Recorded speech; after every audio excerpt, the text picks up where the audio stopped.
ini, hari Selasa tanggal 13 Februari tahun 2024. Saya Bian Rangga Jatanika Rubianto, Sarjana Pendidikan, calon guru penggerak Angkatan 9 Kota Surakarta, akan melakukan wawancara dengan Ibu Kepala Sekolah, Ibu Wahyu Ratnawati, Sarjana Pendidikan di SD Negeri Ngayu Barat 2 terkait dengan kasus-kasus terkait dengan pengambilan keputusan berbasis nilai kebajikan sebagai seorang pemimpin. Assalamualaikum Ibu Wahyu. Waalaikumsalam warahmatullahi wabarakatuh. Pak Rangga.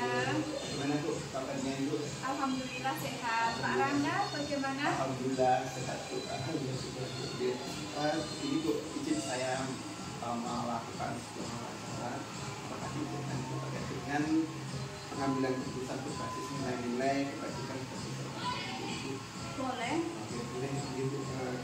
Jadi Bu, yang pertama mungkin Ibu bisa menceritakan sebuah kasus terkait dengan etika ataupun terkait dengan etika moral yang terjadi di ini. Kalau misalkan ada, bagaimana cara Ibu melakukan identifikasi apa istilahnya menelusuri secara amal.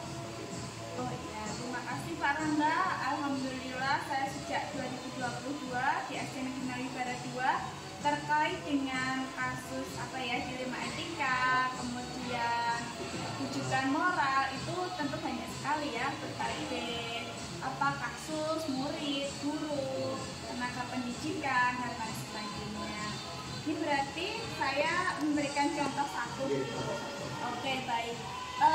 Salah satunya terkait saat ini lagi marak-maraknya jam kedisiplinan pegawai. Di situ kan ada perubahan jam ya, dari masuk jam 7 sampai jam 4 hari Senin sampai Kamis, kemudian untuk Jumat jam 7 sampai jam 2. Tentunya ini menjadi ya harus kita lakukan. Nah, di situ pernah terjadi kasus, tapi kasusnya sama-sama izin, tapi izinnya berbeda. Nah, di sini ada kasus yang guru izin mengantarkan anaknya berobat. Nah, itu padahal di situ masih jam kerja kan. Nah, karena itu kan juga kalau sesuai jam kerja tupoksi guru kan nggak boleh ya.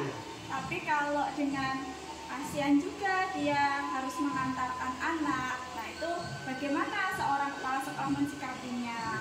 Nah, di situ kita harus tahu dulu identifikasi masalahnya dulu apa. Di situ kan anak sakit pas jam dinas, harus segera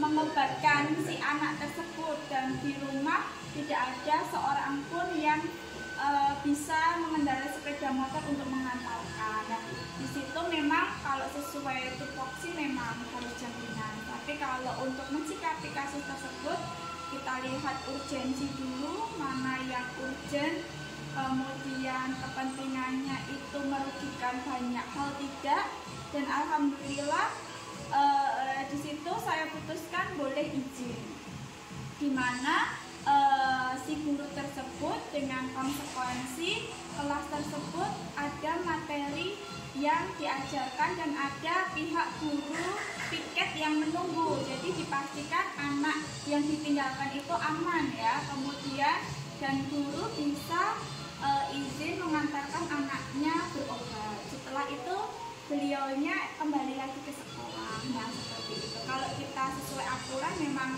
kerja, tapi di situ kan juga ada yang lebih membutuhkan dan urgensi tidak setiap hari, dan siswa pun terkondisikan dengan baik. Apa yang Ibu sampaikan terkait dengan langkah atau strategi apa yang perlu diselesaikan di sana sangat bagus sekali Bu, terkait dengan kebijakan panjenengan dalam menanggapi sebuah kasus. Kemudian di dalam sebuah kasus tersebut bagaimana ataupun langkah-langkah apa yang mestinya dilakukan sebagai seorang kepala sekolah, seorang pimpinan ataupun seorang guru yang sebagaimana mestinya seperti itu. Tentunya pertama kalau ada kasus kita identifikasi kasus tersebut, kemudian urgensinya yang seperti apa, yang harus ditangani seperti apa, dan juga kita membandingkan kebiasaan-kebiasaan. Jadi kan ada nih misalnya pembiasaannya guru tersebut apakah mengatasnamakan untuk izin-izin atau memang situasinya yang mendesak. Nah dari itu, dari pengalaman-pengalaman yang ada, kemudian kita gabungkan dengan kasusnya, jadi kita tahu dulu mana yang urgensi. Jadi kita identifikasi, kita lihat pengalaman-pengalaman yang lalu, terus kita putuskan yang terbaik. Kemudian untuk terkait dengan penyelesaian itu, apakah Ibu melakukan semacam klarifikasi pada yang bersangkutan ataukah seperti apa? Ya, untuk penyelesaian tadi saya sampaikan, tanya dulu ini gimana kasusnya, terus terkait dengan tugasnya, apakah mengganggu atau merugikan yang lain. Oh ternyata di sini ada guru piket dan guru piket bisa menggantikan. Kemudian konsekuensinya apa? Ternyata setelah dari mengantarkan anak berobat di rumah ada yang menjaga anak, beliaunya kembali lagi ke sekolah. Nah dari itu baik kita putuskan, oh iya silakan. Terima kasih Bu. Kemudian dari pengalaman tersebut mungkin adakah tantangan ataupun hambatan-hambatan yang panjenengan temukan ketika melakukan tantangan yang paling berat seperti apa? Apakah mungkin dari hati mengatakan A sedangkan kok B seperti itu yang paling berat? Nah dari kasus-kasus dilema etika ya sama pendidikan moral, tentunya dari hati juga kasihan, tapi kita kan sebagai kepala sekolah, saya ingin tanya nih sama Pak Rangga, ya. Boleh ya? Oh boleh. Nah, kalau ada dua kata, Pak Rangga pilih kata mana ini? Amreh apike utawa amreh benere? Amreh benere.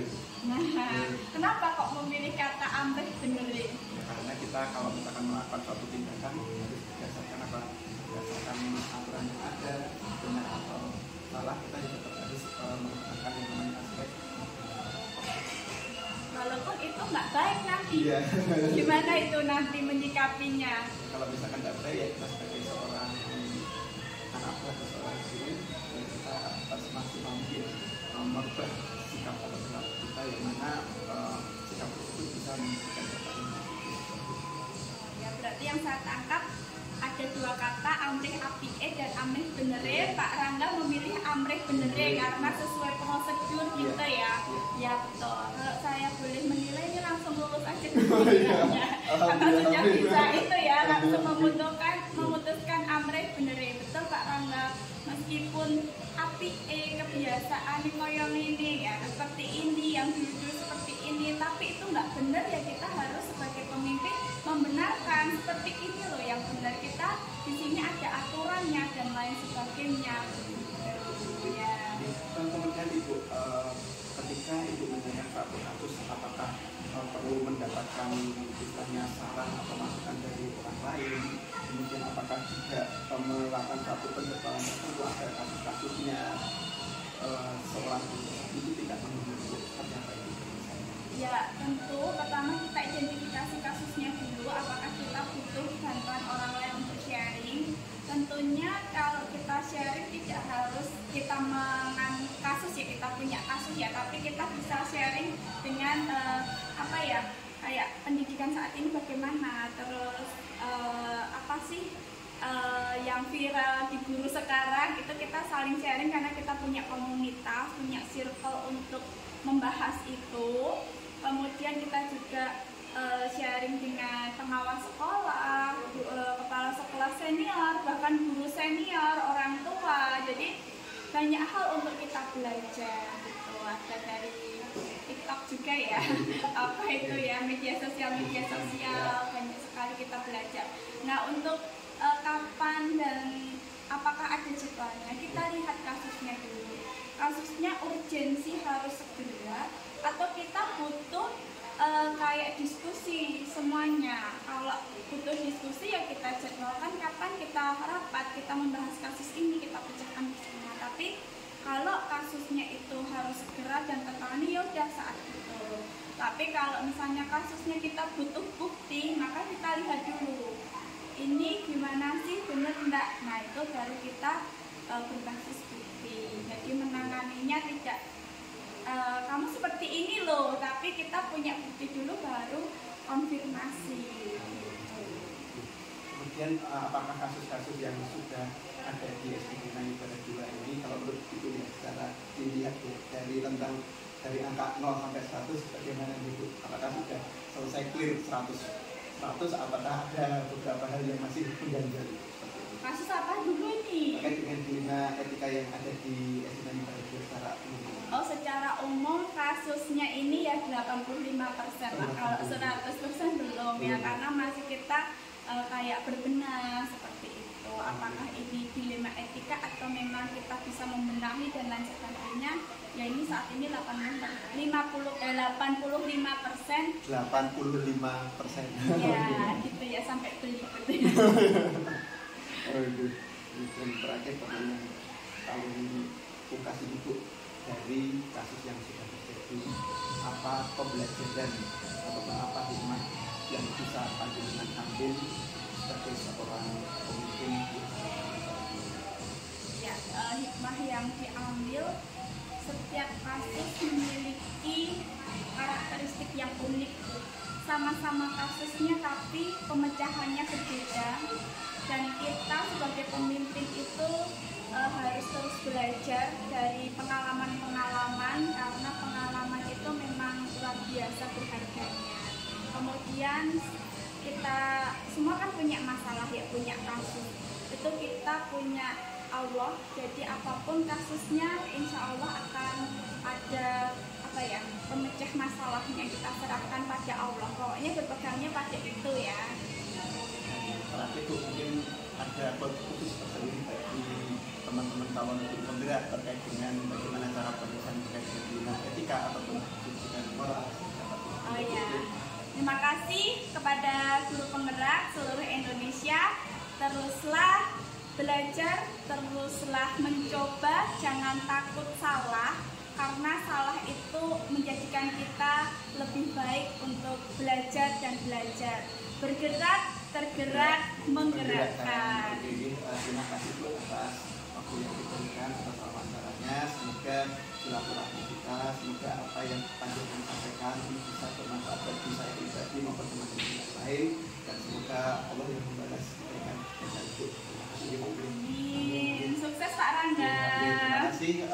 Demikian wawancara saya dengan Ibu Wahyu Ratnawati terkait dengan bagaimana penyelesaian kasus-kasus yang terkait dengan dilema etika ataupun tuntutan moral sebagai seorang pemimpin.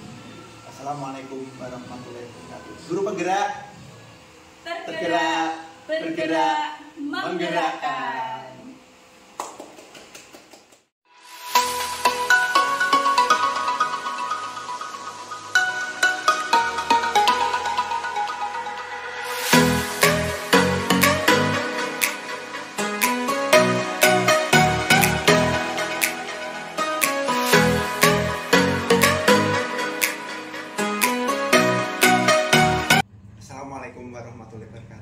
Alhamdulillah pada hari ini, hari Selasa tanggal 13 Februari tahun 2024, saya Bian Rangga Javanika Rupianto, calon guru penggerak Angkatan 9 Kota Surakarta, alhamdulillah bisa bersilaturahmi di SMP Negeri 23 Surakarta. Alhamdulillah SMP Negeri 23 Surakarta ini merupakan salah satu sekolah penggerak yang ada di Kota Surakarta, dan ini saya akan melakukan wawancara dengan beliau Ibu Heni Budianti, sarjana pendidikan magister pendidikan selaku kepala sekolah. Boleh Ibu? Ya, boleh. Terima kasih Bu atas waktunya. Ibu, saya akan melakukan wawancara terkait dengan pengambilan keputusan berbasis nilai-nilai kebijakan sebagai seorang pemimpin. Bagaimana Bu kabarnya hari ini? Saya Mas baik. Jenengan juga semoga hari ini juga tetap semangat walaupun sudah di luar jam kerja, perjuangannya luar biasa. Amin. Terima kasih Bu.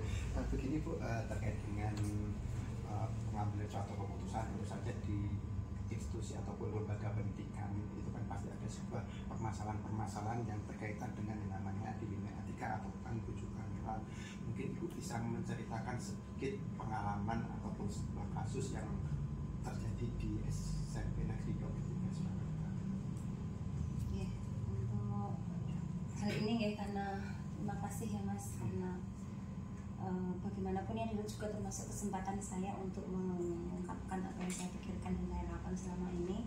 Yang pertama tadi yang akan menggali informasinya itu adalah mengidentifikasi kasus ya yang terkait dengan dilema etika atau kesukaan moral selama saya menjadi kepala sekolah.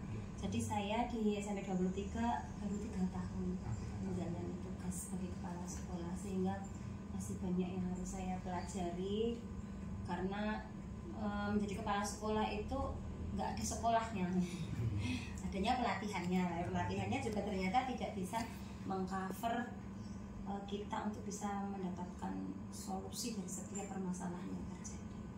Nah, dalam hal khusus kita mengerucut pada dilema etika ini, rasanya memang dalam setiap organisasi, tidak hanya sekolah, itu pasti akan ada yang namanya dilema etika. Nah, kalau kasus-kasus di sekolah kita, pada sekolah kami di sini itu mengingat jumlah person guru saya juga banyak, permasalahan yang muncul akan banyak, benturan-benturan kepentingan yang terjadi juga banyak, karena manusia itu pada dasarnya kan secara pribadi punya kepentingan masing-masing. Saya juga demikian, tetapi nanti akan saya jelaskan juga di belakang apa sebenarnya langkah-langkah yang saya ambil kalau ada seperti ini. Jadi misalnya Mas, ini hanya kasus ketidakdisiplinan guru. Itu kan nggak ditertibkan, salah ditertibkan dengan saklek regulasi pun kayaknya salah kalau saya nggak lihat masalahnya. Jadi kalau kasuistis, contoh kedisiplinan itu mau tidak mau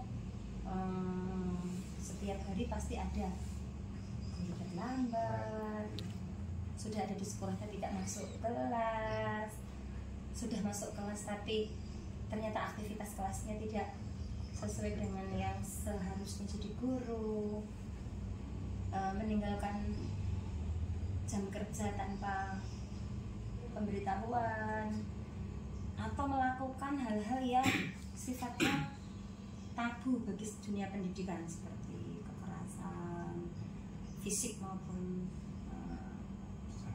verbal, bukan boleh lah. Itu di sini banyak lah terjadi gitu. Nah, jadi tapi saya bagaimanapun guru-guru saya itu juga punya rasa. Ketika dikecewakan oleh siswa, ketika siswa itu nggak memenuhi apa yang diinginkan guru, ciri khas manusianya keluar. Pengennya dihargai, pengennya. Nah, itu yang saya sebut dilema bagi saya. Kalau ini saya harus ngerti guruku ya caranya, karena kalau dia harus datang tepat waktu dong gini. Saya sendiri kalau jadi mereka mungkin dengan kasus-kasus tertentu juga bisa jadi terlambat, karena mungkin sakit, kepentingan keluarga dan sebagainya. Contoh kasusnya kalau saya ceritakan banyak, tapi tadi sudah saya sebutkan berlanjutan ketidakdisiplinan pun nanti aja banyak. Itu baru ke ketidakdisiplinan, belum hal-hal yang lainnya lagi yang mungkin sudah masalah ranah pribadi, yang masalah yang berat berkaitan dengan rumah tangga. Itu saya mau ngingetin keliru, nggak ngingetin salah. Nah, terus akhirnya ada yang tipe guru itu aku nggak mau diketahui permasalahanku, sementara ternyata membawa dampak pada kehidupan sehari-hari di sekolah, ke sikapnya ke siswa, sikapnya ke teman. Itu berawal dari masalah di rumah juga bisa seperti itu. Nah, itu kan saya harus punya strategi khusus sekarang. Jadi mungkin mengambil keputusan ya, sekalian berarti sekalian ya. Kalau misalnya kasusnya kasus ketidakdisiplinan, ya berarti saya harus investigasi dong ya, secara pribadi maupun mungkin lewat yang lain. Apakah penyebabnya sampai dia mungkin terlambat?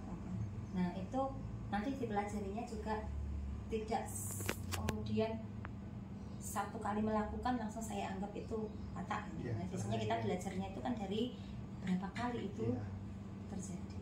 Jadi saya harus mempelajari karakter demi karakter, kebiasaan demi kebiasaannya mereka, investigasi baik secara langsung dengan beliaunya atau melalui orang dekatnya itu juga bisa.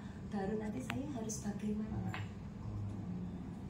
bagaimana, pun saya nanti nonton juga Mas, karena etika dilema itu bukan hanya tergantung regulasi saja yang saya pegang, karena ini regulasi. Jadi saya saklek, jangan jam kerja ya segini, jadi dengan siswa ya harus begini.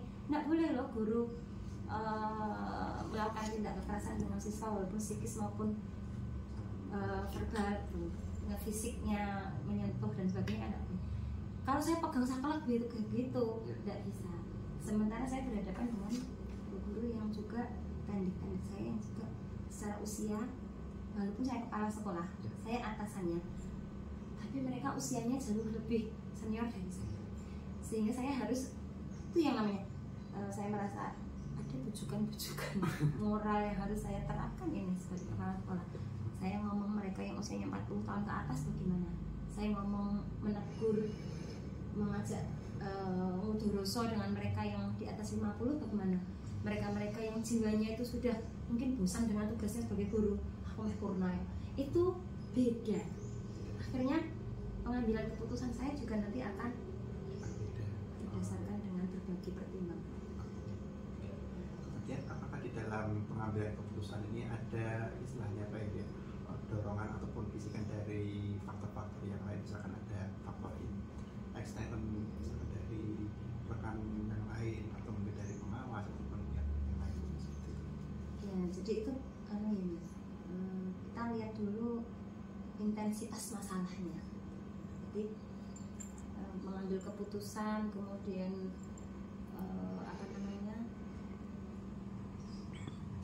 keputusan yang efektif kan, bukan keputusan yang asal tegas gitu loh Mas.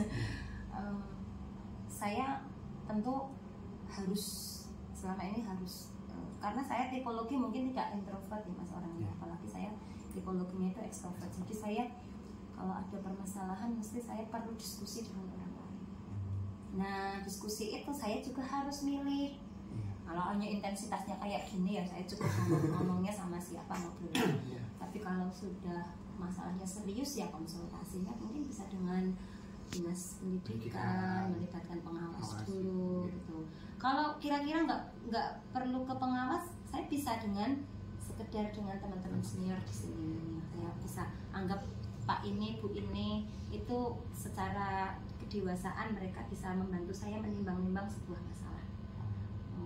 Mbak ini kok Bu itu kok begini ya, dia kayaknya ada permasalahan dan sebagainya. Setiap kali selalu Bu saya izin begini izin begitu, itu kan mau dilarang nggak bisa Mas. Nah saat ini yang mereka yang sudah senior pun kan dengan perus saya makin berusia mungkin masalah kesehatannya banyak. Saya benturan dong Mas, benturan kepentingan saya yang harus ngerti sesuai regulasi dengan mereka yang lapi ya wong loro ya masuk anak tinggal kelas arep kontrol. Nah jenengan ketika posisinya sebagai kepala sekolah bagaimana? Diizinke piye? Rak diizinke bagaimana? Wong loro dipaksa mulang kan enggak mungkin. Jadi kalau sudah seperti itu saya akan satu saat mungkin saya perlu berdua sama Mbak Ojo gitu, Mbak aku dikandani dengan kenapa gitu, setidaknya saya diberitahu kenapa tidak masuk, kenapa izin, kenapa kelas ditinggalkan, dan komunikasi gitu. Jadi saya satu yang saya pegang itu ketika mengambil keputusan kebijakan itu yang tak jadikan pegangan dulu kan regulasinya gini loh Pak, Bu, Mbak, Mas. Nah setelah itu tentu saya harus lihat sekali lagi mereka ini jenjang usianya bagaimana, kedewasaan, kematangan berpikirnya, temperamennya bagaimana. Kalau sudah menimbang-nimbang begitu, saya baru nanti cara komunikasi karo Bu Iska, karo Pak Darmanto akan berbeda dengan cara saya bagaimana berkomunikasi dengan mereka yang usia-usia yang 40-an ke sini beda. Karena mereka penerimaannya kan kalau yang senior di atas 50 tahun, di atas saya pasti kan kan Bu Erni kan mau jadi kepala sekolah kan dia harusnya tahu loh kan aku iki senior, jadi Bu Erni kudune nek negur ya ora gitu. Itu sudah saya pertimbangkan. Nah, nanti kalau saya misalnya Bu aku pengen nganu Pak Kai, Bu Kai udah senior, saya pengen ngandani aku komunikasi gimana ya, itu saya minta pertimbangan juga. Nah, sama senior saya mesti sering ada pengawas Mas. Karena beliau kan juga sering kesini interaksi dengan mereka. Ada yang sampai pernah 1 orang itu dibantu juga beliau untuk ikut, tidak hanya menjembatani tapi juga ikut ngobrol bareng. Saya pengen ngobrol berdua dengan beliaunya, tidak hanya terima laporan tok gitu ya. Karena setelah itu baru saya nanti enaknya bagaimana ya punishment-nya. Pernah Mas sampai kita harus mengambil keputusan sertifikasi nggak cair. Itu berat loh Mas. Berat. Kenapa?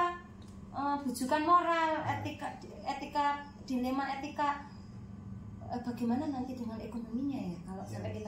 Tapi kalau nggak di punishment, loh, apa gitu-gitu terus, gitu. Untuk peringatan yang lain. Jadi itu pembelajaran yang lain. Jadi kalau DE tak punishment gitu menyebabkan kendilin jomplang kan bakal tak gitu. Saya bisa mengambil keputusan yang seperti itu berat Mas. Membawa anak buah saya untuk aku udah gak sanggup lagi ngoceng dia, udah gak sanggup lagi mentoring, udahlah biar di mentoring sama KPSDM misalnya. Itu saya mengambil keputusannya yuk lu suwe loh Mas. Mengumpulkan bukti fisik dulu, pelanggaran-pelanggaran yang dilakukan. Terus saya mikirnya dia bagaimanapun punya tunjangan kinerja ya. Terus itu nek tak gituin dia tunjangan kinerjanya medun. Kan ya saya harus mikir dengan bijak. Guru-guru sih selama ini ya hanya 1 yang saya pernah untuk pembelajaran sertifikasinya bisa. Saya yang lainnya insya Allah nggak sampai saya menyebabkan sertifikasi tidak cair. Insya Allah cukup kita berkomunikasi saja.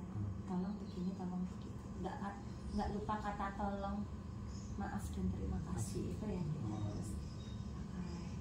Jadi nomor 1 mau aku pegang regulasi dulu, kedua saya harus banyak melakukan pertimbangan berdasarkan usia, karakter, temperamen, kepentingan, status ekonomi, status sosial, anaknya ekstrovert atau introvert, marah karo Bu Iska piye, marah karo Pak Haji piye, gitu, karena tipe orangnya kan berbeda gitu loh. Belum tentu yang mereka tertawa itu orangnya ternyata mentalnya kuat, belum tentu loh Mas. Ada yang masuk ke sini sudah nangis duluan gitu kan.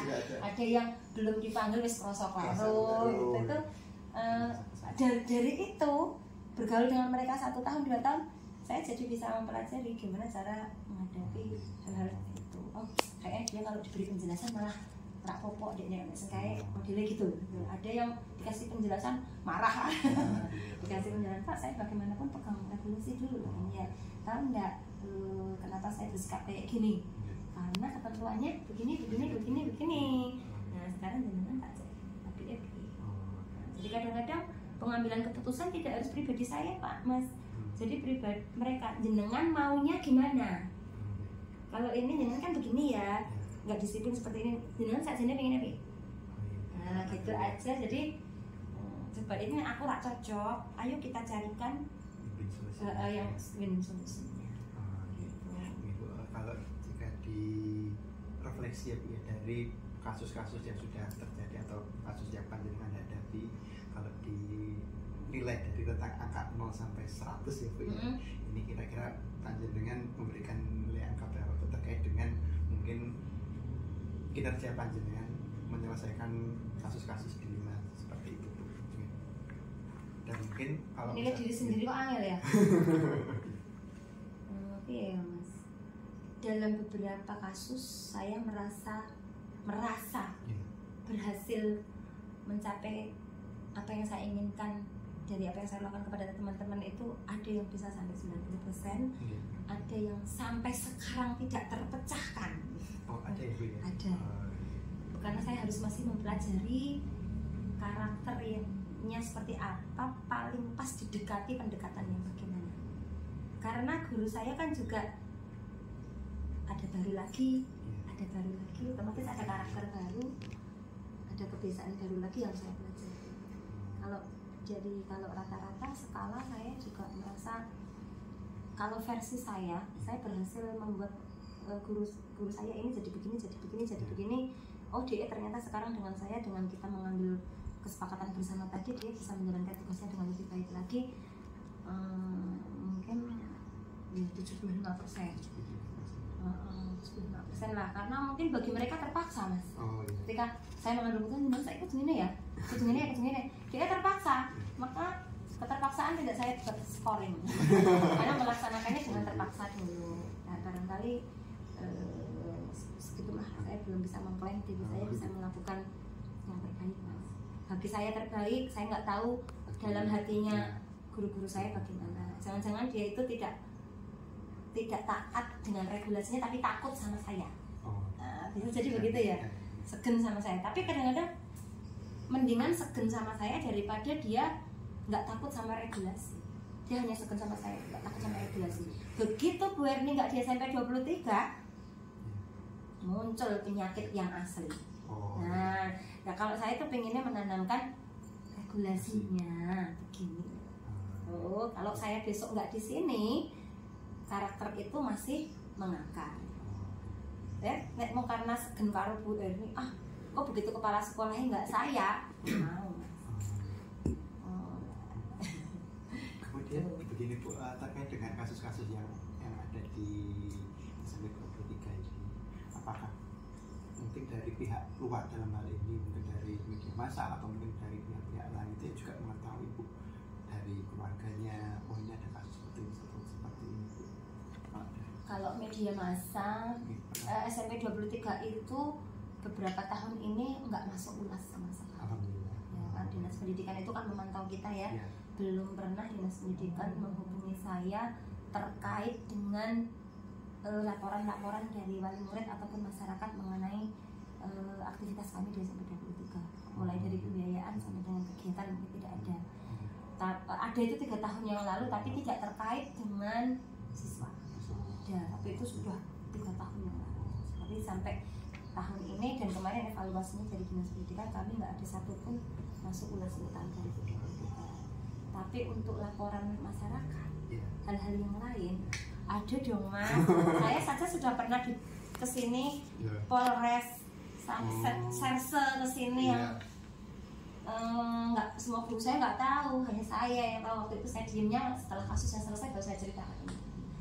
Itu ada laporan bahwa saya ada kasus siswa yang begini, tapi nggak melibatkan guru. Nah, nek saya melibatkan guruku, aduan masyarakat karena guru saya begini melakukan ini, ada. Nah, ada. Ini 3 laporan masuk ke saya karena 3-tiganya terkait dengan kekerasan fisik sama sedikit nyenggol, bukan pelecehan seksual sih, nggak nyaman dengan kejadian di sekolahnya. Ini termasuk saya itu ada itu berkepanjangan, tapi akhirnya terselesaikan juga. Dan setelah kita itu bicara berdasarkan fakta, data, kenyataannya, keberlanjutannya, ternyata orang tuanya juga sadar kalau tidak sepenuhnya itu kesalahan guru-guru yang nggak bisa ngomong anak atau program sekolah yang tidak bisa menjamin kenyamanan siswa. Ini Bu, dari pengalaman ataupun dari mungkin tindakan-tindakan yang sudah dengan upayakan di SMP Negeri 23 ini, adakah hikmah dibalik semuanya ini Bu? Nanti diterjemahkan sendiri ya mas. Jenang orang Jawa ya. Ketika saya jadi kepala sekolah itu ternyata saya sering dipaksa tidak menjadi diri sendiri karena pegangannya satu regulasi tadi. Nah, jadi saya itu harus saklek tapi nggak boleh saklek. Ya? Tapi nggak boleh saklek. Ya. Jadi melihat dulu kasusnya. Terus lagi saya mengambil hikmah bahwasanya semua yang akan saya lakukan selama ini itu ternyata saya jadi orang itu kudu tegas tapi tegas. Itu Jadi boleh ditanyakan mungkin teman seperti Mbak Lisa ya teman-teman. Ketika saya sudah bilang tidak, apalagi saya ulangi 2 kali 3 kali tidak, itu berarti tidak, dan itu saya akan nonton kasusnya. Tapi ada kasus yang saya tidak punya, karena tentu tadi mengambil keputusan itu dengan banyak sekali pertimbangan. Bahkan kadang itu ada yang masalah ini ada sih masalah yang tidak harus saya selesaikan saat itu juga, ada masalah yang saya pendam dulu, saya pelajari dulu, bertahap baru nanti saya bisa mengambil keputusan. Karena saya perlu invest tadi mas, investnya tidak hanya dari yang bersangkutan, tapi saya bisa cari informasi dari pihak-pihak lain dulu, barangkali teman dekat gitu kan, baru saya ambil keputusan. Jadi tidak semua masalah itu bisa saat-saatnya selesai saat itu juga ya. Tapi kalau saksinya banyak, saksinya ada, kalau akumulasi sebuah masalah itu lagi diulang lagi, karena saya ada batas sabarnya. Kadang-kadang saya sebagai perempuan, rasio dan perasaan akhirnya main perasaan 90% dong, langsung aja. Apalagi saya orangnya itu nggak introvert, jadi langsung gue tak kamu oke. Saya lebih tegel mungkin tidak disukai oleh guru-guru di sini. Barangkali kok ini kadang-kadang nek ngomong kayak apa di depan orang-orang lain. Nah biar yang lainnya juga tahu, nggak diulangi, nggak diulangi sama yang lain gitu. Kan saya capek kalau ngomongnya 50 orang satu-satu tak omongin hal yang sama, jangan begini. Baru aja tadi kami di ruang IPA tadi waktu briefing juga ada yang saya ungkapkan. Saya loh kok sudah kemarin begitu lagi, supervisi yang kemarin begitu lagi, ini diulangi lagi, malah sang saya ndodro ya, aku tidak mau. Supaya yang lainnya, yang puluhan yang lainnya nggak ngikuti hal yang sama. Hatiku juga ada capeknya dong gitu. Mereka itu harus saya minta juga pengertian.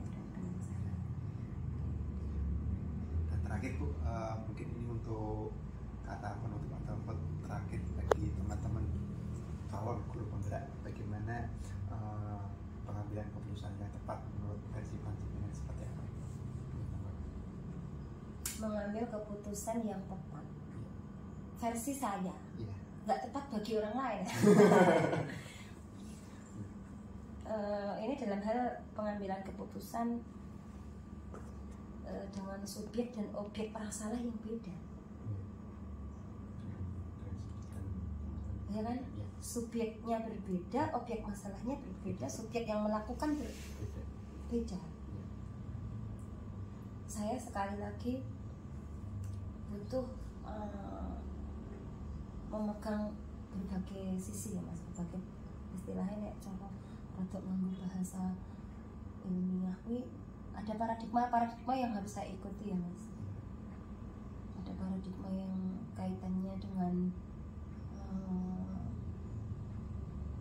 aku sopo.